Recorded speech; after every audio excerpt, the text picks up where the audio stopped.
வாழ்க வளமுடன். Welcome to Varuna's kitchen. நீண்ட நாட்கள் இடைவெளிக்கு அப்புறம் இந்த வீடியோ மூலமா உங்க எல்லாத்தையும் சந்திக்கிறது ரொம்ப மகிழ்ச்சியை கொடுக்குதுங்க. இன்னைக்கு நம்ம வருணாஸ் கிச்சன்ல நம்மளுடைய பாரம்பரியமான கிராமத்து ஸ்டைல்ல செய்யக்கூடிய சுவையான பச்சை பயிறு கடையல் குழம்பு ரெசிபி தாங்க பார்க்க போறோம். ரொம்ப ஹெல்தியான இந்த ரெசிபி உங்களில் நிறைய பேருக்கு ஏற்கனவே தெரிஞ்சிருக்கலாம். இருந்தாலும் சின்ன சின்ன டிப்ஸை நம்ம சரியான முறையில் ஃபாலோ பண்ணும்போது ட்ரெடிஷ்னல் டேஸ்ட்டோட ரொம்ப ஈஸியாக இந்த ரெசிபியை நம்ம செய்திட முடியுங்க. வாங்க இதை எப்படி செய்கிறதுன்னு பார்க்கலாம். நம்ம பச்சை பயிர் கடையல் குழம்பு செய்யும்போது சரியான பயிர் வெரைட்டியை சூஸ் பண்ணுறது ரொம்ப முக்கியமான பாயிண்ட்டுங்க. இந்த பயிர் வெரைட்டி எடுத்துக்கிட்டோம்னா நல்ல ஒரு க்ரீன் கலரில் சின்ன சின்னதாக இருக்குது பாருங்கள். இது நாட்டு பயிர்னு சொல்லுவாங்க. இந்த பயிர் வெரைட்டி எடுத்துட்டோம்னா ஒரு டல்லான க்ரீன் கலரில் கொஞ்சம் பெருசு பெருசாக லேசாக ஷைனிங்கோடு இருக்க மாதிரி இருக்குது பாருங்கள்.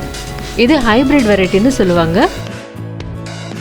நம்ம இன்னைக்கு கடையல் குழம்பு செய்கிறதுக்காக இந்த நாட்டு பச்சை பயிர் வெரைட்டி தாங்க யூஸ் பண்ண போகிறோம். ஏன்னா இந்த பயிர் யூஸ் பண்ணி செய்யும்போது தான் குழம்புடைய டேஸ்ட்டும் ஃப்ளேவரும் ரொம்பவே நல்லாயிருக்கும். அரை கப் அளவுக்கு நாட்டு பச்சை பயிர் எடுத்துக்கலாங்க. இப்போ இதை நல்லா கழுவி சுத்தம் செய்துட்டு வந்துடலாம். இப்போ இதில் 2 கப் அளவுக்கு தண்ணி சேர்த்துக்கலாங்க.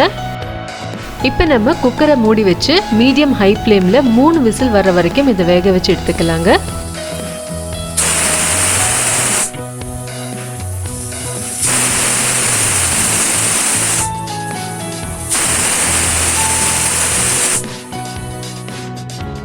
இப்போ நம்ம குக்கரோட ஸ்டீம் ரிலீஸ் ஆனதுக்கு அப்புறமா இதை ஓப்பன் பண்ணி பார்க்கலாம். பாருங்க, பச்சை பயிறு 3/4 பாகம் அளவுக்கு நல்லா வெந்திருக்குங்க. ஆனால் குழையலை. இது நம்ம ஞாபகம் வச்சுக்க வேண்டிய ஒரு முக்கியமான பாயிண்ட்டுங்க. குக்கரில் பச்சை பயிறு ரொம்ப குழையிற வரைக்கும் வேக வைக்கக்கூடாது. 3/4 பாகம் தான் வெந்திருக்கணும். பயிரோட தோல் பார்த்தீங்கன்னா ஓப்பன் ஆகலை, க்ளோஸ்டாக தான் இருக்குது. இதுதான் சரியான பதங்க. இந்த அளவுக்கு மட்டும் வேக வச்சு எடுத்துக்கோங்க. இப்போ நம்ம தாளிக்கிறதுக்கு தேவையான பொருட்கள் என்னென்னு பார்த்துடலாங்க. 1/4 டீஸ்பூன் அளவுக்கு சீரகம்,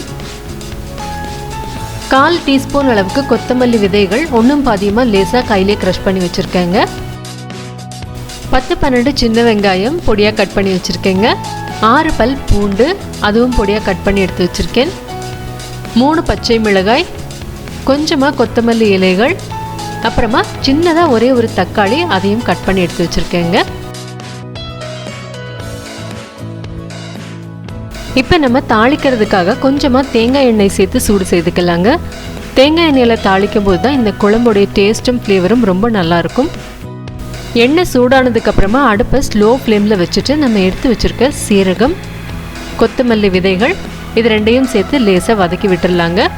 இது குழம்புக்கு நல்ல ஒரு ஃப்ளேவர் கொடுக்கறதோட டைஜஷனுக்கும் ரொம்ப ஹெல்ப் பண்ணுங்க. இப்போ நம்ம கட் பண்ணி எடுத்து வச்சுருக்க சின்ன வெங்காயம் சேர்த்து வதக்கி விட்டுடலாம். வெங்காயம் லேசாக வதங்கினா போதுங்க. இப்போ இதில் நம்ம கட் பண்ணி எடுத்து வச்சுருக்க பூண்டு சேர்த்து வதக்கிக்கலாம்.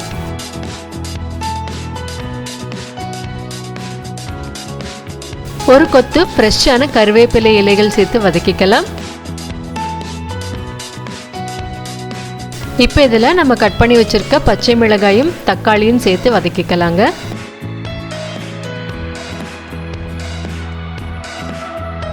கால் டீஸ்பூன் அளவுக்கு மஞ்சள் தூள் சேர்த்து வதக்கிக்கலாங்க.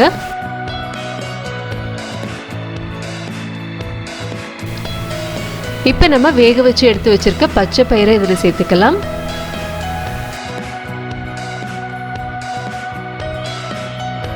கூடவே இந்த பயிர் வேகறதுக்கு தேவையான அளவு தண்ணியும் சேர்த்து கலந்துக்கலாங்க.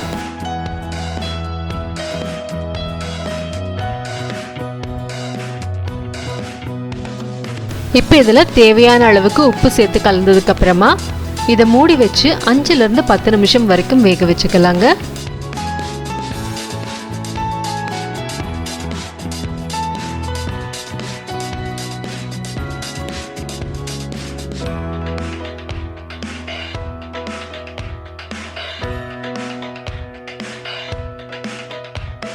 இப்போ பாருங்க, பச்சை பயிரோட மேல் தோல் ஓப்பன் ஆகி பயிறு நல்லா சாஃப்டாக வெந்து வந்திருக்கு. இதுதான் சரியான பக்குவம். இந்த ஸ்டேஜில் நம்ம பொடியாக கட் பண்ணி எடுத்து வச்சுருக்க கொத்தமல்லி இலைகள் சேர்த்துட்டு ஸ்டவ் ஆஃப் பண்ணிடலாம். இது சூடாக இருக்கும்போது இந்த மாதிரி பருப்பு கடையிற மத்து யூஸ் பண்ணி இதை நல்லா கடைஞ்சி விட்டுடலாங்க. ஒருவேளை நீங்கள் பருப்பு மத்து பயன்படுத்த மாட்டீங்க அப்படின்னா ஸ்மாஷர் அல்லது ஹேண்ட் பிளெண்டர் கூட யூஸ் பண்ணிக்கோங்க. ஆனால் மிக்ஸி ஜாரில் சேர்த்து அரைக்கிறத மாத்திரம் அவாய்ட் பண்ணிடுங்க. ஏன்னா குழம்போட டேஸ்ட்டே சுத்தமாக மாறிடும்.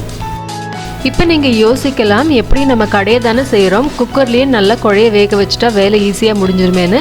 ஆனால் அப்படி இல்லைங்க. குக்கரில் ஓவர் குக் ஆச்சு அப்படின்னா குழம்போடைய டேஸ்ட்டே சுத்தமாக மாறிடும். ரொம்ப குழைவா பேஸ்ட் மாதிரி ஆயிரும்.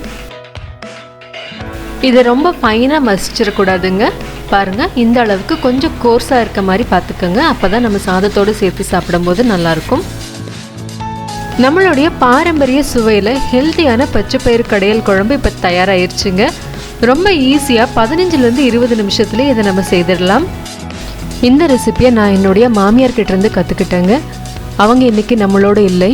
வயோதிகம் காரணமாக கடந்த மாதம் இறைவனடி சேர்ந்தாங்க. அவங்க இல்லைனாலும் அவங்களுடைய நினைவுகளோட இந்த ரெசிப்பியை நான் இன்னைக்கு உங்களோட ஷேர் பண்ணிக்கிறேங்க. நல்ல சூடான சாதத்தில் இந்த பருப்பு குழம்போடு கொஞ்சமாக நெய் சேர்த்துட்டு ஒரு காரக்கறியோடு சர்வ் பண்ணி பாருங்கள். நிச்சயமாக எல்லாருமே ரொம்ப விரும்பி சாப்பிடுவாங்க. ரொம்ப ஹெல்த்தியான டேஸ்டியான பாரம்பரியமான இந்த ரெசிபியை நீங்களும் ட்ரை பண்ணி பார்த்துட்டு உங்கள் ஃபீட்பேக்கை சொல்லுங்கள். இந்த ரெசிபி உங்களுக்கு பிடிச்சிருந்தா லைக் பண்ணி ஷேர் பண்ணுங்கள்.